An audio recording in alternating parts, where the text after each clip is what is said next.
Bacteria కారణంగా మనుషుల్లో వ్యాపించే వ్యాధుల్లో సుఖవ్యాధి అయిన గనేరియా ఒకటి. ప్రధానంగా లైంగిక చర్య కారణంగా ఈ వ్యాధి సంక్రమిస్తుంది.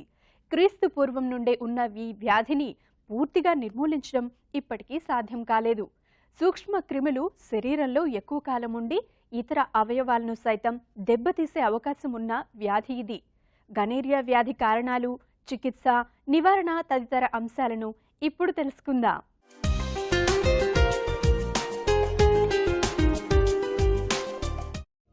గనేరియా స్త్రీ పురుషుల మధ్య లైంగిక బంధం కారణంగా సంక్రమిస్తుంది. 1879లో దీనికి కారణమైన బ్యాక్టీరియాని కనుగొన్నారు.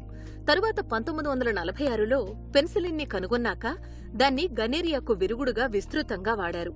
అయితే పెన్సిలిన్ వాడకం పెరిగిపోవడంతో గనేరియా ఈ మందుకు లొంగని పరిస్థితి ఏర్పడింది. ఇప్పుడు ఇంకా ఎన్నో యాంటీబయాటిక్స్ ని ఈ వ్యాధి చికిత్సలో వాడుతున్నారు. అయితే ఇది పూర్తిగా అంతరించిపోలేదు. ఆడ మగ మధ్య లైంగిక చర్య వలన, హోమోసెక్షువల్ చర్యల వలన గర్భిణికి ప్రసవించే సమయంలో గనేరియా ఉంటే ఆమె ద్వారా పుట్టే బిడ్డ కళ్లకు ఇది వ్యాపిస్తుంది. రోగులను పరీక్షించే సమయంలో తగిన జాగ్రత్తలు తీసుకోకపోతే నర్సులు, డాక్టర్ల కళ్లకు సైతం ఇది వ్యాపించవచ్చు. గనేరియా అనేది సెక్షువల్లీ ట్రాన్స్మిటెడ్ డిసీజ్. ఇంతకుముందు ఎస్టీడీస్లో ఒక 5 ఎస్టీడీస్ ఉండేవి. సిఫిలిస్, గనేరియా, షాంక్రాయిడ్, లింఫోగ్రాన్యులోమా వినియం, సమ్ వైరల్ డిసీజ్. ఎస్టీడీస్లో ఇప్పుడు ఆల్మోస్ట్ 30 డిసీజెస్ దాకా ఉన్నాయి. ఇది గనేరియా అనేది కాజుల్ బైది ఒక బ్యాక్టీరియా.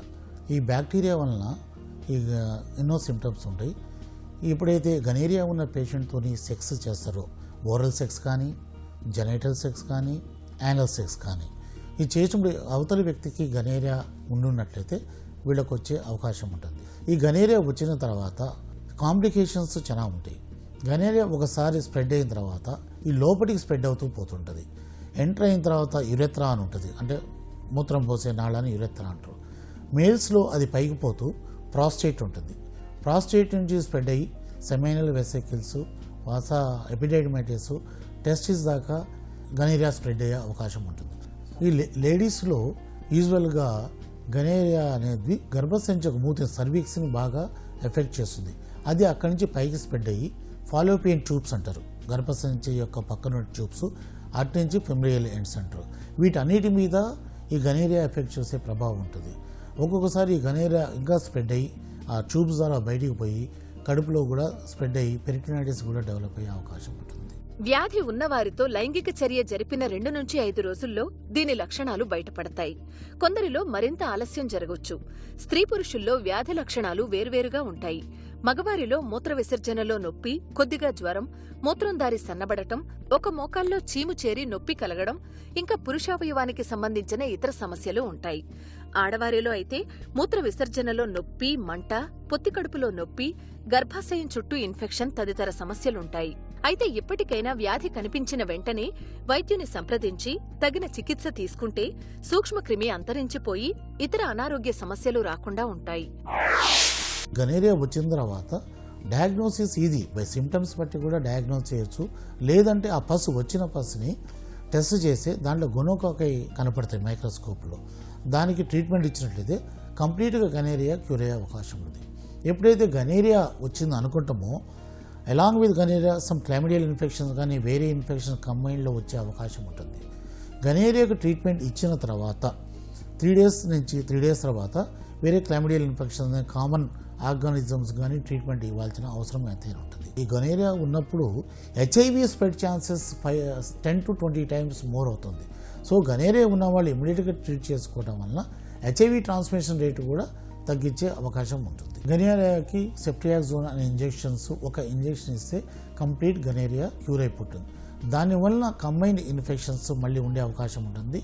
గనేరియా అయిపోయిన తర్వాత 48 hours to 72 hours తర్వాత డాక్సిసైక్లిన్ ట్యాబ్లెట్స్ ఇస్తే అసోసియేటెడ్ ఇన్ఫెక్షన్స్ కూడా తగ్గిపోయే అవకాశం ఉంటుంది. సో గనేరియా పిల్లలకు వచ్చి అయికున్నట్లయితే ఆప్థాల్మాలజిస్ట్కి చూపించాల్సి వస్తుంది. మిగతా యాంటీబయాటిక్స్, ఓరల్ ట్యాబ్లెట్స్ కూడా సిఫ్రోఫ్లాక్సిసిన్, అజిత్రోమైసిన్, వీటన్నిటి వల్ల కూడా గనేరియా కంప్లీట్గా క్యూర్ అయ్యే అవకాశం ఉంటుంది. అయితే చాలా కొద్ది శాతం మందిలో మాత్రమే ఈ సమస్యలొచ్చే అవకాశం ఉంది. హెచ్ఐవి, గనేరియా రెండూ ఉన్న వాళ్లకి తీవ్రమైన వ్యాధులొచ్చే అవకాశం ఎక్కువగా ఉంది. అవగాహన పెంచుకుని తగిన జాగ్రత్తలు తీసుకోవడం వలన కొన్ని రకాల తీవ్రమైన వ్యాధులను రాకుండానే నివారించవచ్చు.